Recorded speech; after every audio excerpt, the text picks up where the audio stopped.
자, 오늘 주제는 자살 위험성 감소를 위한 심리극 실천 전략. 이게 전략은 뭐 쉬운 표현으로는 방법이죠. 그러니까 우리가 자살 위험성을 감소시키기 위해서 어떤 심리극의 방법들을 함께 알아볼 거냐, 이런 주제인 것 같습니다.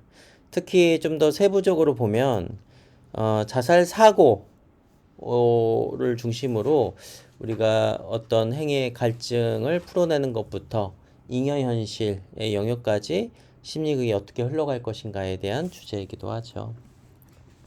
오늘은 이제 학습 목표와 이제 우리가 기대할 수 있는 이 과정에서의 효과인데, 먼저 이 심리극이 어떠한 방식으로 이제 치료가 되는지에 대한 이해가 좀 필요한데, 제일 처음에는 이제 행위 갈증, 그리고 행위와 행위 완료의 순으로 이 심리극 치료 과정을 함께 이해해보고, 특히 이 과정에서 잉여 현실의 치료의 원리도 함께 나눠보도록 하겠습니다.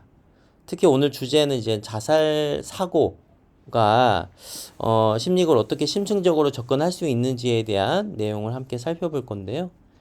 이 과정에서 단순히 이론적인 이해뿐만 아니라 실제 심리학 과정에서 적용할 수 있는 실무적인 방식들도 함께 탐색해 보도록 하겠습니다. 그래서 오늘 이 시간을 함께 마치고 나면 기본적으로 자살 사고를 호소하는 내담자를 좀 이해하게 되고, 또 이 과정에서 우리가 심리극의 기법을 어떻게 활용할 건지, 또 이와 더불어 자살 사고를 호소하는 경우에 위기 개입의 우려가 있을 수 있는데 좀 안전하게 개입할 수 있는 방법도 함께 나눠보도록 하겠습니다. 특히 단순히 머리로만 이해하지 않고 써먹을 수 있는 것도 우리가 알아야 할 건데, 이 심리극의 과정에서 체크할 것은 어떤 건지, 그리고 외상 또 자살 사고의 연결성은 어떻게 되는지, 이런 경우를 상담 사례를 통해서 실전적으로 함께 또 토의도 해보고 논의해 보도록 하겠습니다. 자, 오늘 내용의 흐름인데요. 제일 첫 번째는 이제 자살 사고가 뭐냐, 기본 개념에 대해서 같이 알아보고, 그리고 심리극의 치료 과정에 대해서 살펴보고, 마지막 토론 순으로 흘러가겠습니다. 자, 그럼 제일 처음에 자살 사고가 무엇인지 좀 알아봐야 할 것 같은데요. 자살 사고는 자살에 대한 생각, 고려로 구체적인 계획 유무에 따라 그 심각도가 달라진다라고 볼 수 있겠고요. 이에 따라 자살 행동은 실제적인 자해의 시도, 자살 계획, 자살 시도를 포함하는 연속적 개념으로 자살 행동을 설명하고 있습니다. 특히 이제 자살 사고는 치료적 개입 가능성이 높은 자살 위험의 초기 단계에 확인할 수 있다라고 이해할 수 있는데요. 뭐 국내외 유병률이나 연령별 통계를 보면 국내 자살 사고 경험률이 2022년도 기준에 성인이 13.2%, 청소년은 15.9%로 나타나고 있고요. 특히 자살 청소년의 사망 원인은 1위, 그리고 20대, 30대 사망 원인이 2위 이렇게 나타나고 있습니다. 그리고 여성 자살 사고율은 남성보다 1.5배 높다라고 이제 얘기하고 있는데, 실제 자살 시도율은 자살 사고 경험자의 약 15%에 해당된다라고 설명되고 있습니다. 최근 청소년 및 여성 사례 데이터로 보면 가정폭력 피해 여성의 68.4%가 자살 사고 경험이 있다라고 2021년도 연구에서 설명하고 있고요. 특히 코로나19 이후 이제 청소년 자살 사고가 27% 증가하고 있고, 이는 2020년도와 2022년도를 비교했을 때 다음과 같은 데이터들이 나오고 있습니다.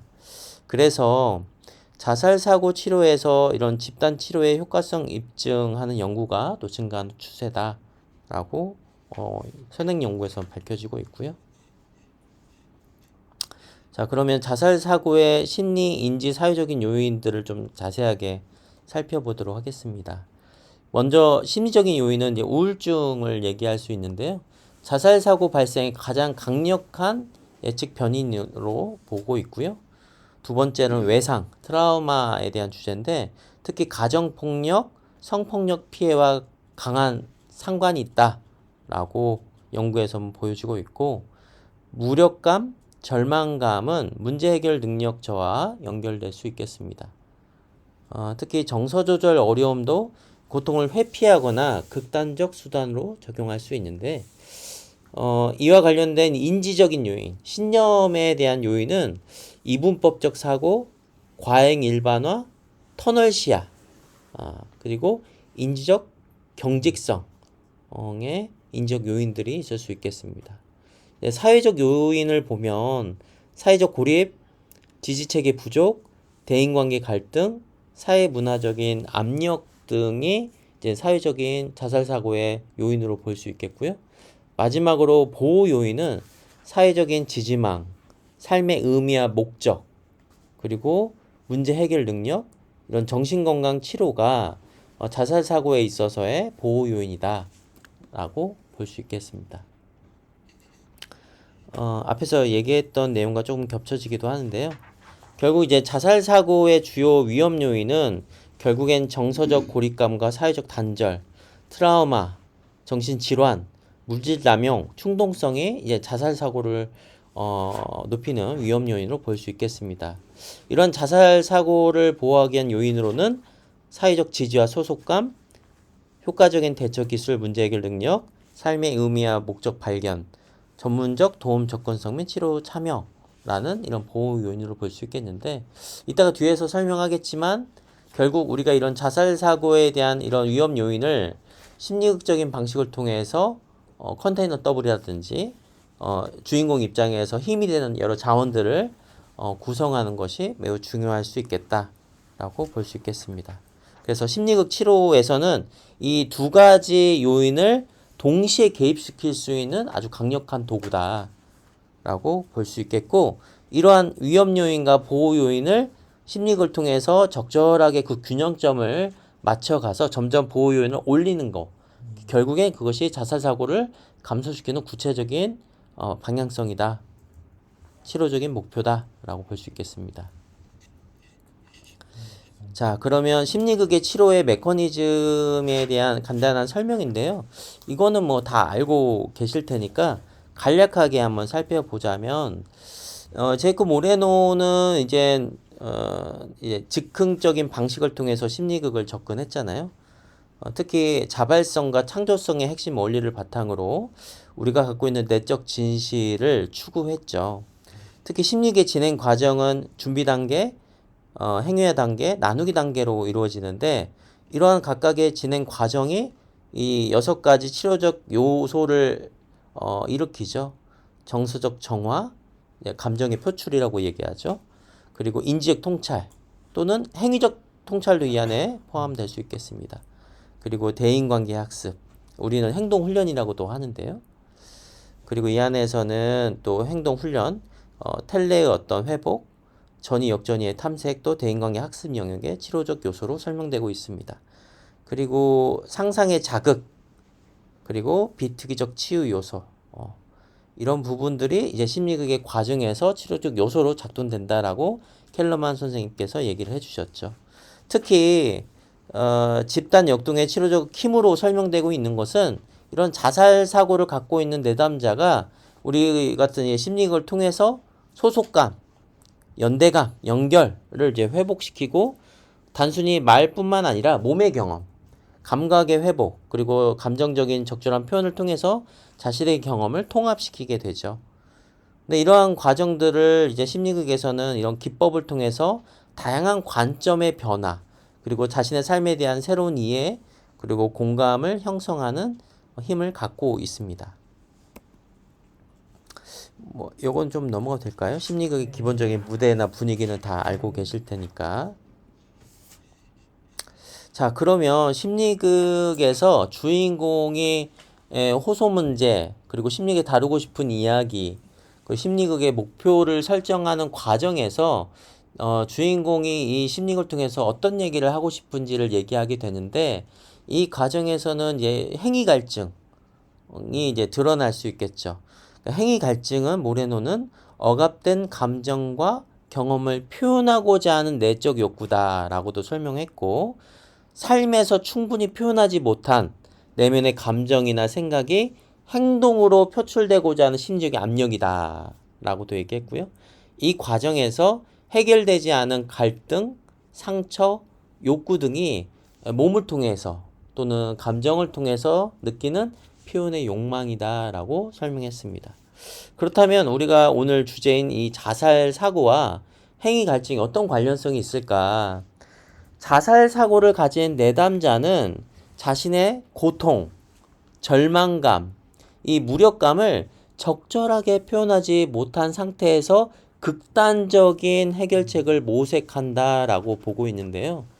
특히 내면에 억압된 감정, 예를 들어서 분노나 슬픔, 외로움, 억울함 이런 등등이 증폭돼서 행위 갈증이 점점 쌓인다라고 보고 있습니다.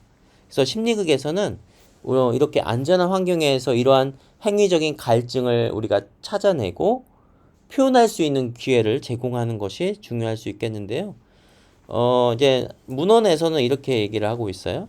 심리극은 여러 행위 갈증 중에서 지금 여기에서 가장 강렬한 행위 갈증을 찾아내어 행위해 나가는 과정이라 할 수 있다.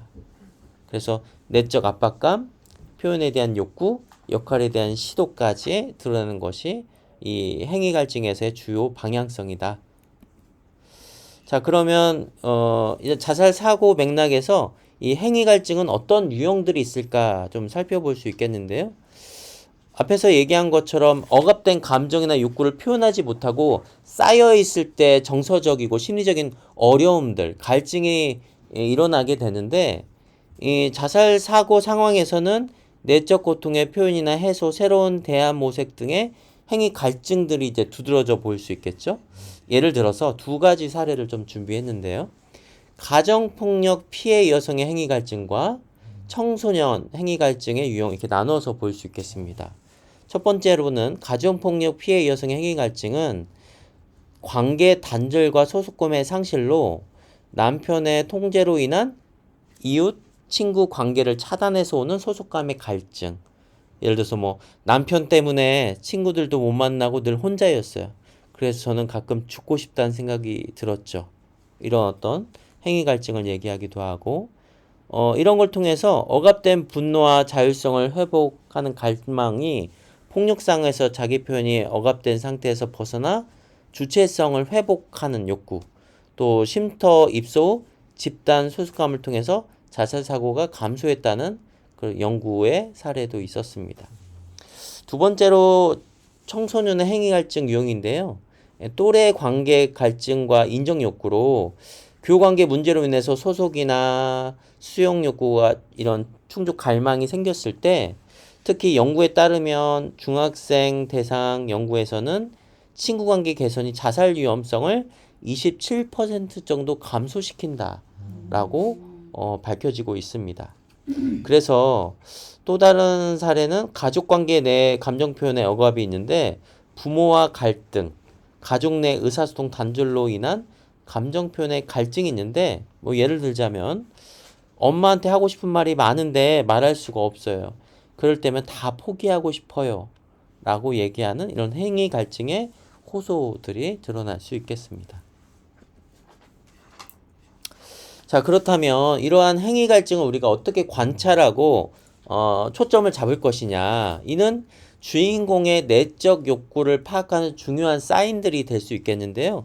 제일 첫 번째는 주인공이 갖고 있는 이런 긴장, 경계, 의심 등의 초기 정서적 반응, 몸의 반응들이 살펴줄 수 있겠습니다. 신체적 긴장도가 증가해서 어깨가 좀 뻣뻣하게 이렇게 올라가 있거나 호흡이 너무나 이렇게 짧게 나온다거나 또 반복적인 움직임, 과도한 어떤 경직된 상태, 그리고 타인의 시선에 대한 좀 민감성 있는 반응 또는 회피 이런 것들이 이런 행위 갈증과 특히 자살 사고와 관련된 행위 갈증의 관찰 포인트로 볼 수 있겠는데 또 워밍업 과정에서의 참여 거부, 과도한 어떤 그냥 수동적 반응, 또 모호한 감정 표현, 뭐 웃음과 눈물의 혼재, 강한 자기 통제의 시도, 감정을 좀 억누르는, 또 밀어내는 이런 현상들을 관찰할 수 있겠습니다. 우리가 이제 소시오메트리라고 하는 사회측정학을 활용해서 워밍업을 하기도 하잖아요. 소시오그램이라고도 하고 그런 순간의 어떤 상황에서의 감정, 집단 내 역동을 통해서도 관찰할 수 있는데 집단 내 자발적인 위치 선정이나 이때 이제 고립 또는 중앙을 접근하거나 또는 특정 주제에 대한 강한 정서적 반응을 확인하게 되거나 또는 자살 사고 관련된 어떤 언어적 표현에 대해서 신체적 미세한 반응들을 살펴볼 수도 있겠죠. 또 집단원 간의 시선을 접촉을 하는 방식들을 보면 회피하거나 또는 과도하게 너무나 응시하는 이런 모습들도 이 소시오메트리 사회측정학적인 워밍업을 할 때 일어날 수 있겠습니다. 이러한 어떤 비언어 신호와 웜업을 촉진하는 전략으로는 이 자기 접촉 행동, 뭐 손목을 만지게 하거나 팔을 감싸게 하거나 또 침묵이 갖는 의미와 반복된 어떤 표현들을 주목하거나 또 극상황에서의 어떤 인사, 자기소개 시에 이 사람들이 보이는 행동적인 모습을 관찰하는 것이 필요하겠습니다. 그래서 연구 결과에 따르면 이런 자살 사고의 73%가 웜업 단계에서 행위적인 갈증이 포착된다라고도 보여지고 있고요. 특히 소품에 대한 관심, 회피 반응을 잘 살피는 것도 중요한 단서가 될 수 있겠습니다. 그 외에 이제 물리적 공간을 활용하는 패턴, 너무나 한쪽 구석에 있다거나, 너무나 그 자리에 이제 고정되어 있거나, 이런 양상들을 잘 살펴보는 게 중요하겠죠.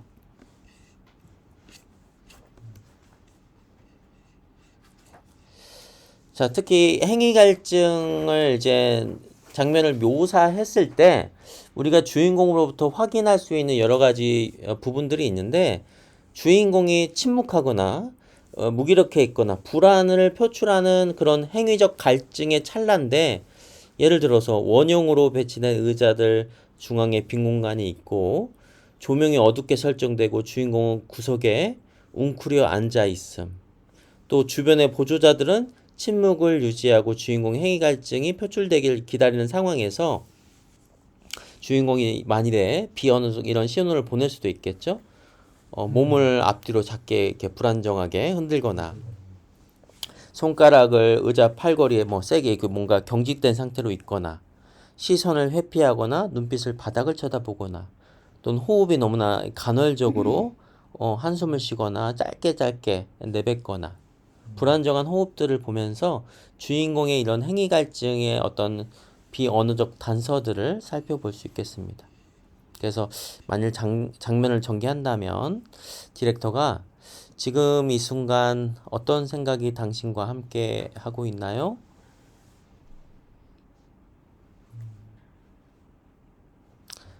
당신의 침묵 속에 무엇이 있는지 궁금합니다. 지금 손가락으로 의자를 꾹 누르고 계시네요. 말하고 싶어도 뭐라고 말해야 할지 아무도 이해 못할 거예요. 주인공이 이런 그 비언어적 단서들을 통해서 내적 경험, 행위 갈증을 탐색하는 것들이 좀 중요할 수 있겠고요. 그래서 이런 행위 갈증을 할 때 중요한 관찰 포인트는 신체적 표현, 특히 웅크림, 긴장된 근육, 손가락 움직임을 말로 표현할 수 없는 감정을 좀 드러낼 수 있겠고, 침묵은 침묵 자체가 강력한 행위 갈증의 표현이고 내면의 갇힌 몫을 암시할 수 있기 때문에 그 부분을 우리는 행위화 시킬 수 있게끔 촉진하는 것이 중요할 수 있겠습니다. 이때 이제 디렉터의 주된 역할은 비언어적 신호를 잘 관찰하면서 안전하게 그 경험들을 드러낼 수 있게끔 기다리고 안정감을 주는 것이 중요하겠죠. 그리고 이런 주인공의 행위적인 정서적인 것이 드러날 때 주인공의 행위적인 갈증이 드러나기 시작할 것입니다. 그래서 제가 여기 아래에는 문구들을 다 적어놨는데 침묵과 무기력은 가장 흔한 행위 갈증 표현 중에 하나이다. 우리가 보통 초보 심리극 디렉터는 이 침묵을 잘 못 견디거든요. 네. 뭐 상담도 마찬가지고. 근데 모레노는 이런 얘기를 했대요. 말해지지 않는 것이 가장 큰 소리로 표현된다. 이런 얘기도 했어요. 그러니까 말하지 않는다고 해서 그것이 정말 아무것도 말하지 않는 것이 아니라는 뜻이죠. 자, 그러면 두 번째 단계로는 행위화의 개념과 정의인데요. 이 행위화는 즉 주인공의 행위 위에서의 표현 그리고 감정 표출이라고 하는 카타르시스의 과정이기도 합니다. 삶 속에서 주지 못했던 경험들을 정말 드러내는 과정이죠. 모레노는 이 심리극에서 행위화란 무대 위에서 주인공의 감정과 기억과 갈등, 상황, 경험 등을 다시 한번 재현하고 안전하게 표출하는 과정이라고 설명했습니다. 그래서 억눌린 감정이나 이런 생각을 언어, 말이 아닌 행동으로서 표현함으로써 감정의 정화와 인사이트, 통찰을 얻는 단계다라고 볼 수 있고요. 자신의 내적 현실과 사회적인 현실, 이상과 현실 사이의 이 경계를 넘어가면서 주인공으로 하여금 안전하게 자신의 내적 경험을 세상 속에서 드러내는 그런 과정이 이 행위화의 정의다라고 볼 수 있겠습니다. 그렇다면 이제 연구에서는 이 행위화를 어떻게 설명하고 있을까? 행위 표출 단계는 뭐 결혼 생활 동안 남편으로부터 당했던 가정폭력을 재현함으로써 나는 외상으로부터 벗어났고 트라우마에 대한 두려움을 둔감화하는 역할을 했다라고 연구에서는 진술문이 되어 있었고요.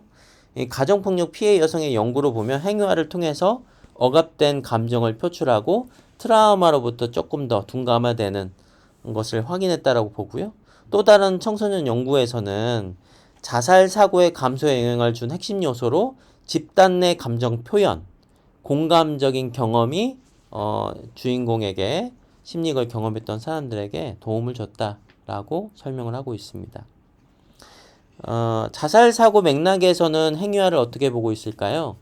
특히 자살로 이끄는 어떤 이벤트, 감정, 생각 등을 무대에서 안전하게 표현할 수 있는 단계죠. 그래서 내면의 행위 갈증을 우리가 포착하고 이를 적절한 방식으로 표현할 수 있게끔 디렉터가 이제 촉진하는 것이 중요할 수 있겠죠. 그래서 언어와 신체 이런 정서적인 것을 통합해서 활용했을 때 억눌려져 있던 자살과 관련된 다양한 충동들을 그 근원적 감정을 표출시키는 중요한 연결고리가 이 행위화적인 단계다라고 볼 수 있겠습니다. 그래서 실제 이 행위화의 어떤 사례를 좀 정리해 봤는데요. 이 가정폭력 피해 여성의 행위화 장면에서 주인공이 이 비느자를 향해서 처음에 주저하고 있다가 점차 격앙된 감정으로 자세를 취하면서 이렇게 얘기를 했어요. 당신 때문에 내가 얼마나 죽고 싶었는지 알아? 더 이상 견딜 수가 없었어. 이렇게 처음에는 떨리는 목소리를 시작해서 점차 목소리가 커지고 신체적으로 방어 또는 공격적 자세를 취하며 억눌렸던 분노와 두려움을 이제 드러내는 장면이죠. 이런 장면에서 우리가 확인할 수 있는 것은 처음에는 움츠리고 있는 자세, 시선의 회피, 몸의 떨림, 그리고 꽉 쥔 주먹, 고개를 들거나 팔을 뻗거나 그리고 감정 고조시 눈시울이 좀 젖어들고 얼굴이 빨개지고 목소리가 떨리게 되고 신체적인 경계가 확장되고 공간에 대한 움직임이 점점 늘어날 수 있겠죠. 이때 이제 언어적인 표출의 특징은 억압된 말들은 항상 죽고 싶었어. 더 견딜 수가 없어. 직면의 대사는 네가 날 망쳤어. 더 이상 두렵지 않아. 과거형보다는 지금의 어떤 현재로서의 시제들이 많이 드러나게 되고요. 본인 주도적 표현의 전환들이 많이 드러납니다. 그래서 이제는 내가 선택할 거야. 이제 내가 결정할 거야. 이 인생은 내 거야. 라는 것들이 이제 드러나는데요. 이거는 제가 막 지어낸 말이 아니라 질적 연구에서 제가 하나씩 다 찾은 내용입니다. 그래서 이때 이제 디렉터는 안전한 감정 표출을 그 환경에 맞게 유지하고 적절하게 개입하는 것이 중요하고 여기에서의 핵심은 뭐냐면 단순히 바타카로 의자를 두드리고 소리를 지르고 밀어내고의 이런 감정 표출의 자체가 목적이 아니라 주인공의 호소 문제와 관련된 이 문제의 근원적 문제를 해결하기 위한 통찰, 재통합과 반드시 연결돼야 한다는 점입니다. 자, 그러면 이때 우리가 행위화를 돕기 위해서 디렉터나 보조자가 개입하는 테크닉들이 있거든요. 기법들이 있는데 자살사고 주인공의 감정 표출과 통찰을 위한 전문적 개입으로는 우리가 흔히 3대 기법이라고 하는 걸로 알아볼 수 있는데 역할교대 기법은 뭐 다 이해하고 계시겠지만 주인공이 자신과 타인의 역할을 이제 자리를 바꾸어서 자살 사고 관련된 갈등 상황을 다각도로 탐색해 볼 수 있겠죠. 뭐 예를 들어서 지금 당신이 땡땡땡이라면 어떤 말을 하고 싶을까요? 뭐 반대로 그 사람이 되어서 물어볼 수도 있겠죠. 또 가정폭력 피해 여성의 사례 경우에는 이 가해자 피해자 역할을 교대로 심층적 통찰을 경험한다는 문헌도 살펴지고 있고요. 또 빈의자 기법에서는 이렇게 설명하고 있습니다. 빈의자에 중요한 타인이나 자기 자신의 다른 부분을 상징적으로 배치시키고 이때 이제 보조자가 미해결된 감정을 겉으로 드러나게 돕고 주인공이 표현하기 힘든 내용을 대신 이제 표현할 수 있겠죠. 뭐 연구에 따르면 여중생, 여고생 연구에서는 부모나 친구와의 갈등 상황에 이런 것을 드러내는 것이 효과적이다. 뭐 이런 연구도 있습니다. 마지막으로는 거울 기법과 우리가 흔히 더블이라고 얘기하는 기법인데요. 이 거울 기법은 보조자가 주인공의 행동을 비슷하게 따라하면서 자신의 모습을 객관적으로 관조, 디센터링, 떨어져서 살펴볼 수 있는 기회를 얻습니다. 그래서 이때 뭐 디렉터가 물어볼 수 있겠죠? 지금 당신의 모습을 지금 보고 있는데 좀 어떤 생각이 드나요? 어떤 감정이 드나요? 그리고 지금 무엇을 하고 싶으신가요? 어떻게 해보고 싶어요? 를 이제 물어볼 수 있겠죠. 이중 자아는 이때 이제 보조자가 주인공 뒤에 서서 어떤 내면의 목소리를 드러내게 됩니다. 이러한 어떤 행위와는 특히 억압된 감정 표출로 인해서 이런 감정을 드러냄으로써 자살 사고에 상당한 감소를 보인다고 합니다. 자, 마지막으로는 이제 행위 완료에 대한 개념과 정의인데요. 행위 완료는 말 그대로 미해결된 감정과 이 상황의 상징적인 완성을 설명하기도 합니다. 행위 완료는 심리극에서의 그 미해결된 감정과 상황, 그리고 이 행위화를 통해서 상징적으로 뭔가 완성되는 과정이죠. 그래서 단순히 감정적 표출, 감정을 카타르시스를 넘어서 내적 변화와 행동적인 것이 이젠 결단이 이루어진 단계다라고 설명하고 있습니다. 그래서 모레노는 이 단계를 뭐라고 설명하냐면 완성되지 못한 상황의 치유적 종결이다. 이것을 우리의 컴플레이션이라고 얘기하죠. 그래서 자살사고 치료에서의 주된 역할이 뭐냐? 수동적 희생자였다면 이제는 능동적 주체로서의 마음의 전환점이 생기는 것이 행위 완료의 중요한 역할이고요. 그리고 행위 통찰을 통해서 피폐했던 자신의 삶을 내가 알아차리고 실제로 내가 내 새로운 삶을 열망을 가지고 실제로 살아보는 그런 과정이 이 자살사고 치료 과정에서의 행위적인 통찰의 의미입니다. 특히 내가 그런 문제 상황에 나에게 그런 문제를 해결할 수 있는 능력이 나에게 있어. 그런 힘이 나에게 있어. 라고 하는 자기 효능감의 회복. 그리고 나에게 생명이 있음을 발견하고 그 에너지를 다시 드러내는 발견하는 중요한 단계가 이 자살사고 치료에서의 행위 완료의 중요한 역할이다라고 설명이 됩니다. 그래서 또 다른 사례에서는 행위 완료의 연구 사례에서는 가정폭력 피해 여성의 연구에서는 이렇게 했어요. 남편과 같이 살 때도 아이들을 챙기는 것은 내 몫이었기 때문에 혼자 키울 수 있었다는 결단의 행위로 자신의 삶을 당당하게 살아가는 그런 사례의 연구도 있었고요. 여고생 대상 사례에서는 참고 억압했고 이전과는 다르게 생산적인 행동을 할 수 있을 것 같다는 내가 그전과는 다르게 내가 원하는 삶을 살 수 있을 것 같다라고 하는 그런 행위적인 경험들을 이 행위 완료 과정에서 경험할 수 있겠습니다. 자, 그러면 이 행위 완료에서의 몸과 마음의 변화 사례를 어떻게 우리는 이해할 수 있을까에 대한 내용인데요. 이제 앞 단계에서 우리 행위 표출을 한 이후의 단계에서의 우리의 어떤 몸의 변화인데요. 감정 정화를 통한 치유 과정으로서 이 부분을 이해한다면 행위 완료 단계에서 주인공은 억눌렸던 감정을 방출했던 경험을 안에 갖고 있습니다. 이걸 통해서 부정적인 감정, 분노나 슬픔이나 수치심이 이제는 자기 수용과 해방감으로 전환되고 켈러만은 이거를 정서적 재정화는 심리극 치유의 핵심적 치유 기제다라고 설명을 했습니다. 네, 이런 모습을 보면 너무나 우리가 심리극에서도 잘 보셨듯이 얼굴이 좋아져요. 얼굴 표정이 상당히 좋아져요. 그래서 긴장이 이완되고 활기가 돋고 혈기가 좋아진다고 하죠. 예, 혈색이 좋아져요. 또 호흡도 얇고 빠르고 좀 짧은 호흡이었다면 굉장히 깊고 안정된 호흡으로 바뀌고 목소리 톤도 나지막하고 음칠인 목소리였다면 상당히 또렷해지고 확신이 간 목소리로 바뀌게 됩니다.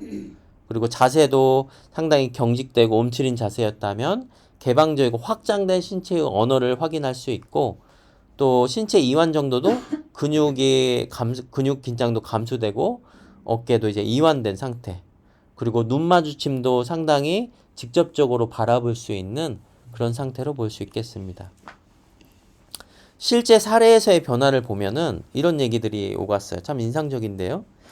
가정폭력 피해 여성의 사례 같은 경우에는 가정폭력을 당하면서 쌓였던 부정적인 감정을 털어내고 이제는 동료들과 지지와 격려로서의 회복을 시작했다. 속 시원함, 억울함을 풀어준 치유의 시간이었다. 이런 호소들이 있었고요. 또 여고생 자살 사고 감소 사례에서는 프로그램 진행 후 참가 여고생들이 친구와 갈등, 부모님과의 갈등을 중요한 문제로 제시했는데 이런 감정을 풀어낸 다음에는 자신의 행위적인 훈련을 하고 나서 내가 참고 억압했던 것과는 다르게 이젠 좀 다른 방식으로 행동할 수 있을 것 같다. 라는 얘기를 하게 됩니다. 자, 그러면 이 행위 완료를 하고 우리는 다시 한번 현실로 돌아가게 되는데 이 행위 완료 후 우리가 어떻게 하면 이 자살 사고 주인공의 안전한 행위 완료를 위한 절차와 기법, 테크닉은 무엇일까가 중요할 수 있겠는데요. 장면을 하다 보면은 주인공의 어떤 사실적 묘사, 사건의 구체적인 상황을 통해서 무리하게 재현하려고 하는 경우도 이제 발견할 수 있겠는데요. 이럴 때 이제 감정이 너무나 과부하되는지를 잘 살펴야 합니다. 주인공이 신체적인 단서들을 잘 트래킹을 해야 하고 호흡이나 표정의 변화 정도를 지속적으로 잘 살피셔야 합니다. 그래서 안전한 신호가 주인공에게 지금 살펴지는지 그리고 사전에 주인공에게 항상 뭔가 어려운 점이 심적인 어려움들이 등장하면 멈춤에 대한 신호를 미리 좀 제시해서 손바닥을 들거나 제가 지금 잠시 너무 힘듭니다라고 자신의 어려움을 명확한 언어적 표현으로 알릴 수 있는 것을 설정하는 것이 중요할 수 있겠습니다. 디렉터의 개입 시점은 특히 주인공의 정서적인 해리, 극도의 불안 징후가 관찰 시 즉시 이 속도를 조절하는 것이 필요하겠죠. 또한 이젠 여러 가지 쉼 통합을 시키는 대화적인 테크닉도 좀 필요할 수 있겠는데요. 우리가 흔히 이제 그라운딩 기술, 안정화 기술을 잘 학습시키는 것이 중요할 수 있겠는데, 그라운딩 기법은 뭐 이런 거예요. 지금 이 공간에서 보이는 거, 그리고 들리는 거 세 가지 정도 한번 얘기해 주시겠어요? 그래서 현실적 감각을 잘 회복시킬 수 있는 질문들이 필요하겠습니다. 그리고 당신이 현재 발바닥에서 느껴지는 것을 온전히 한번 느껴보세요. 라고 좀 질문한다거나 통합적 질문으로 이 경험에서 어떤 의미를 발견했는지 역할 내려놓기. 이젠 당신은 더 이상 어떤 역할이 아니라 어떤 사람입니다. 또는 현실의 연결. 오늘 경험을 일상에서 어떻게 좀 적용할 수 있을까요? 연결할 수 있을까요? 라고 이런 대화적인 방식도 중요한 개입의 테크닉으로 볼 수 있겠습니다. 종결 후 안정화에 대한 절차도 있을 수 있겠는데요. 집단 구성원들의 지지적인 피드백. 우리가 흔히 이제 나누기 할 때 뭐 조언이나 평가를 하지 말라고 하는 것처럼 이런 과정을 통해서 주인공의 자원을 강화시키고 성공적으로 표현하고 용기와 변화 가능성에 초점을 좀 맞추면서 심리극 이후의 어떤 사후 관리로는 안전계획 재확인, 뭐 지지체계 점검, 필요시 개별 상담을 좀 연결시키는 것도 중요한 안정화 절차라고 볼 수 있겠습니다. 특히 자살 사고 주인공의 경우에는 24시간에서 48시간 이에 후속 연락을 반드시 하는 것이 좋겠다라는 것이 선행 연구에서 좀 권고하는 바입니다. 자, 마지막으로는 이제 잉여 현실에 대한 개념과 정의인데요. 이는 이제 이 현실에서 주지 못했던 경험을 이 심리학에서 추구하는 치유적 현실 확장의 의미이기도 합니다. 모레노는 이 잉여 현실을 현실을 넘어선 경험의 창조적인 공간이다라고 해서 핵심적 치료적 기제로 설명했는데요. 일상적 현실의 제약, 삶이 주지 못했던 것을 주인공, 우리가 상담에서 내담자의 상상, 소망, 또 현실에서는 불가능했던 경험을 이제는 지금 여기에서 다시 한번 재현하고 실현하는 차원입니다. 그래서 모레노는 이렇게 얘기했어요. 잉여 현실은 현실보다 더 현실적이고 비현실보다 덜 환상적이다. 이렇게 얘기를 했습니다. 예.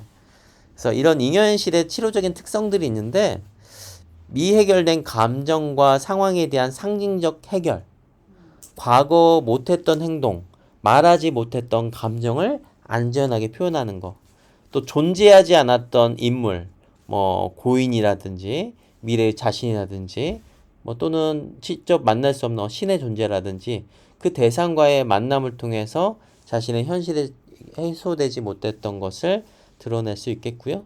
이런 내적 현실과 외적 현실을 통합함으로써 치유적인 완성감의 경험을 제공할 수 있다. 사례로는 가정폭력 피해 여성의 경우에는 마음속에 담아두었던 소중한 사람들에 대한 감사의 마음을 표현함으로써 이 사이코 드라마에서의 행위화를 통해 직접 내가 몸으로 실행할 수 있다는 거. 또 미래 장면으로 돌아가서 내가 삶을 이렇게 살아가 볼 만한 충분한 가치가 있겠네. 앞에서 우리가 얘기했던 내가 한번 죽음을 선택해서 그 죽음 이후의 삶을 살아보는 것도 있겠지만 내가 죽지 않고 살아냈을 때 내가 어떤 삶을 살아냈을까를 살아볼 가치에 대한 미래 주제로 들어가 보서 체험했을 수도 있겠죠. 또 극단적 생각에서 다양한 가능성을 두고 심리적 여유 공간을 제공하는 것도 중요한 작업 중에 하나일 것입니다. 그래서 예전에 우리 일요일 일요일 밤에 이휘재가 항상 했던 그래 결심했어 하면 여러 선택들이 있잖아요. 그런 선택들을 드라마로 구성해서 나의 어떤 경험들을 좀 다차원적으로 접근하는 것도 중요한 접근일 수 있겠죠. 자, 그러면 자살 사고 주인공에게 이런 잉여 현실의 역할은 무엇일까? 예를 들어서 두 가지 사례를 먼저 준비해 봤는데요. 못다한 대화를 좀 재현할 수 있겠죠. 주인공이 고립감과 후회로 있다면 이미 자살로 세상을 떠난 친구에게 하지 못했던 말을 전하는 장면. 예를 들어서 네가 그렇게 힘들어하는 줄 몰랐어. 내가 더 관심을 갖고 도움을 줬어야 했는데 정말 미안해. 이제라도 네 마음 이해하고 싶어. 이런 경험은 잉여현실적인 차원에서는 미해결된 죄책감을 해소하고 상실에 대한 애도 과정을 촉진시킬 수 있겠습니다. 두 번째 사례는 가족과의 화해 주제로도 연결시켜서 볼 수 있겠는데요. 가정폭력 피해자가 분노와 두려움, 그리움으로 있었다면 잉여현실 장면을 표현한다면 학대적 부모에게 자신의 감정을 표현하고 용서와 치유의 과정으로 경험하는 장면을 연출할 수도 있겠죠. 당신이 나에게 해준 행동들이 얼마나 나를 아프게 했는지 말하고 싶어요. 그럼에도 나는 이제 이 상처에서 벗어나 나만의 삶을 살기로 결심했어요.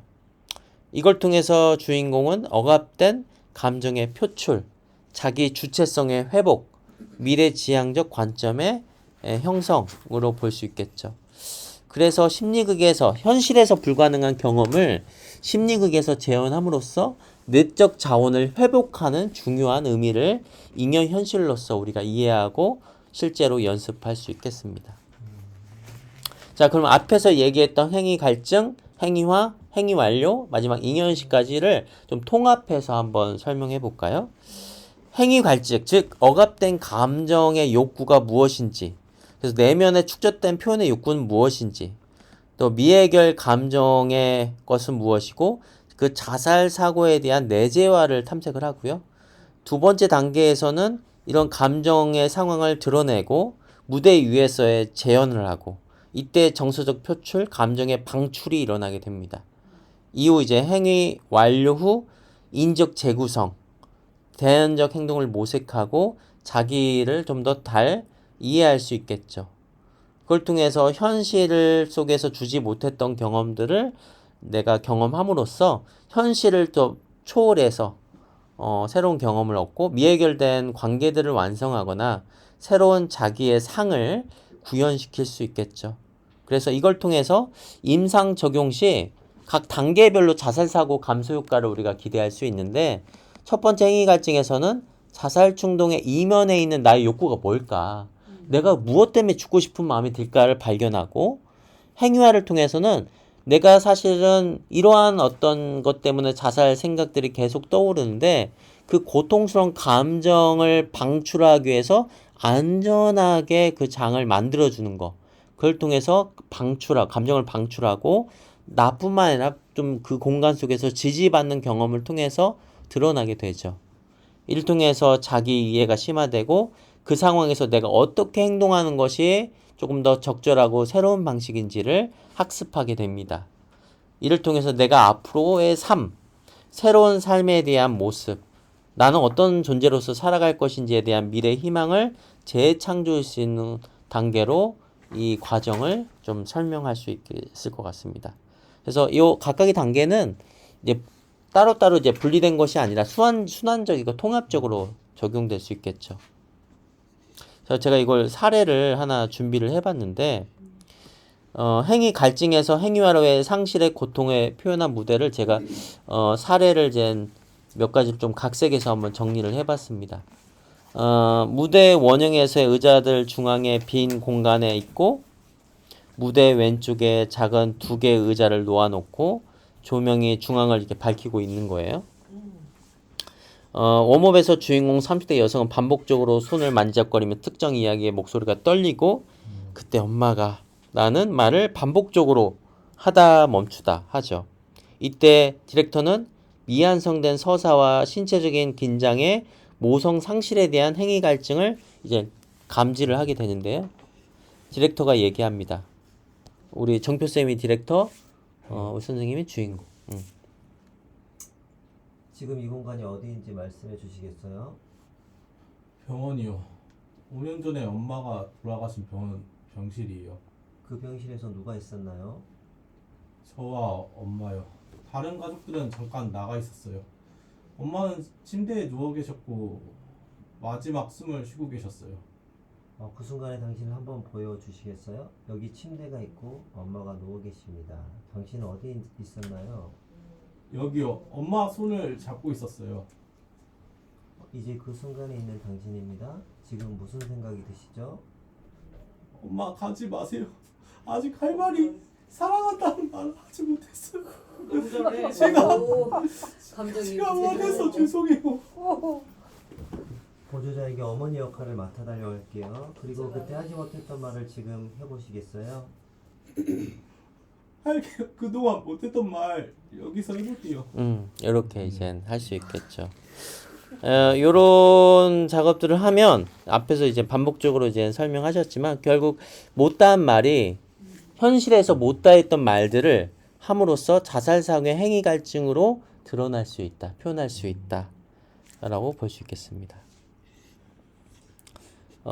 두 번째 사례인데요. 이제 새로운 관계 경험을 통해 상처를 치유하고 자기 변화의 순간으로 볼 수 있겠습니다. 그래서 가정 폭력으로 인해 자살 사고를 가진 주인공이 가족에게 하지 못했던 말을 표현하는 장면인데요. 이번에는 우리 고현 쌤이 주인공을 안 보이세요? 네. 이거 울지. 대단하시다. 맞춤형이네. 네. 자, 그 다음에 이런 생각 못해요. 보조자는 우리 성래 쌤. 네네. 그 다음에 디렉터. 이렇게. 자, 주인공부터 한번 해볼까요? 엄마, 내가 그동안 많이 힘들었어요. 하지만 이제는 내 삶을 살고 싶어요. 더 이상 과거에 묵어두고 싶지 않아요. 그래. 내가 용기를 내서 말해줘서 고마워. 엄마도 많이 미안했단다. 내가 앞으로 행복하게 살았으면 좋겠구나. 그동안 이런 말을 하고 싶었는데 이제야 말할 수 있어요. 엄마를 미워했지만 이제는 저도 저를 용서하고 싶어요. 지금 이 순간 어떤 느낌이 드나요? 몸에서 어떤 변화를 느끼시나요? 가슴이 뻥 뚫리는 것 같아요. 몸이 가벼워지고 어깨에 짊어지고 있던 무거운 짐을 내려놓는 느낌이에요. 네. 이런 경험을 통해서 주인공이 이제 화해 경험을 내면화시키고 집단들과 이런 공유 경험을 통해서 현실 세계에서의 적용 가능성을 높이게 되죠. 그래서 화해는 타인이 아닌 자기 자신과의 화해에서의 시작된다는 거를 볼 수 있겠습니다. 그래서 이 진행 단계를 이제 전체적으로 다시 펼쳐서 한번 다시 정리를 한번 해볼게요. 자살 사고 주인공을 위한 심리계 치료의 6단계로 제가 구조화를 한번 해봤는데요. 제일 첫 번째는 안전화 단계. 그러니까 안정화 단계가 모든 외상 또는 자살 이런 모든 주제, 특히 정서적인 어려움도 마찬가지고요. 안전 확보, 안정화 단계가 가장 중요합니다. 근데 이제 안정화 단계라고 하는 것은 사실은 우리가 기본을 잘 안내하면 되는 일이거든요. 집단 규칙을 확립하고 비밀 유지 약속에 대한 심리적 안전 환경을 조성하고 또 자살사고 주인공의 경우에는 이런 직접 개입 동의와 안전 계약도 굉장히 안전 확보의 중요한 단계라고 볼 수 있겠습니다. 웜업 단계에서 신체 활동 또는 소시오메트리, 자기소개 등을 통해서 행위 갈증을 좀 탐색하고 표면화시키고 또 내면의 긴장과 저항을 풀고 자발성과 착순성을 총치시키면서 행위 단계로 넘어가죠. 행위화 단계에서 무대 위에서 주인공의 이런 자살 사고와 관련된 외상적 경험이 있다면 이 외상적 경험을 통해 억압된 감정을 표출시키고 우리가 흔히 3대 기법을 통해서 표현을 촉진시키면서 감정 정화, 인적 통찰을 획득하면서 미해결된 감정을 완결하고 수용하고 심적 안정감을 회복시킬 수 있겠습니다. 그래서 현실이 주지 못했던 상징적 경험을 통해서 새로운 행동을 시도할 수 있겠죠. 그리고 마지막에는 집단 나눔을 통해서 치유를 심화시키고 실제 삶에서 어떻게 살아갈 것인지를 통합함으로써 자살 사고를 촉진시킬 수 있겠습니다.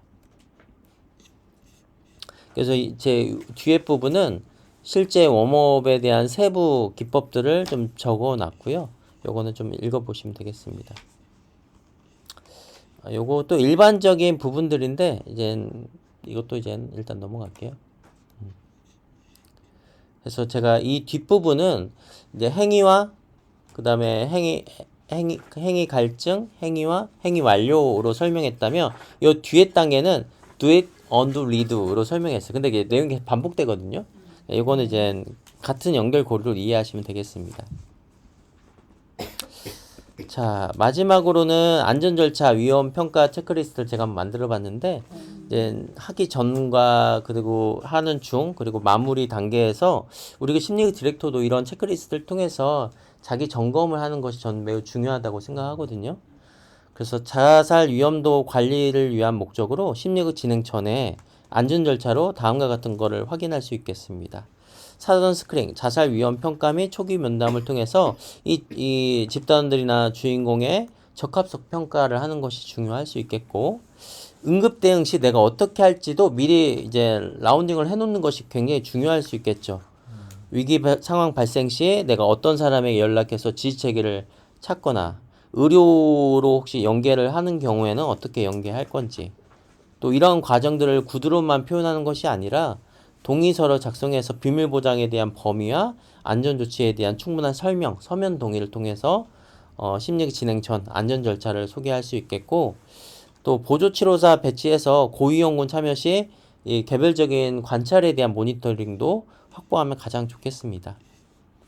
또 자살 위험도 평가 리스트로 보면 구체적인 자살 계획과 방법 언급, 과거 자살 시도에 대한 이력, 심각한 절망과 무가치감 표현, 정신질환 여부, 사회적 지지체계, 최근 심각한 상실이나 외상 경험, 심적 고통 수준, 문제 해결 능력 및 대처 전략 수준도 자살 위험도 평가 체크리스트를 통해서 한번 점검해 보는 것이 중요할 수 있겠고, 위기 감지 시 즉각 조치해야 할 상황으로는 행위와 즉시 중단을 하거나 또 감정적인 안정화를 바로 개입하거나 팀 내 위기 대응 어떤 도움을 주실 수 있는 어떤 전문가 집단들이나 연락처를 알거나 참여자의 현실 지지 체계, 가족이나 친구, 지역사회의 어떤 자원들, 필요에 따라 정신건강의학과 의뢰하거나 위기앱 서비스를 연계시키는 것이 중요할 수 있겠고요. 특히 우리는 이제 생명을 살리는 사람들이기 때문에 심리급 과정에서 행위화된 자살 충동이나 계획이 현실적 위험으로 평가될 경우에는 비밀 보장보다는 생명 보호를 위해 윤리적 판단이 반드시 필요합니다. 그래서 사전에 이러한 예외 상황을 반드시 참여자에게 충분히 설명하고 동의를 구해야죠. 비밀 보장의 한계라고 얘기합니다. 그래서 안전 절차에 대한 평가 리스트까지 안냈고 뒤에는 제가 이 페이퍼 쓰기 위해서 참고했던 논문들입니다. 그래서 한번 찾아보시면 좋을 것 같습니다. 네, 이상입니다. 네. 네.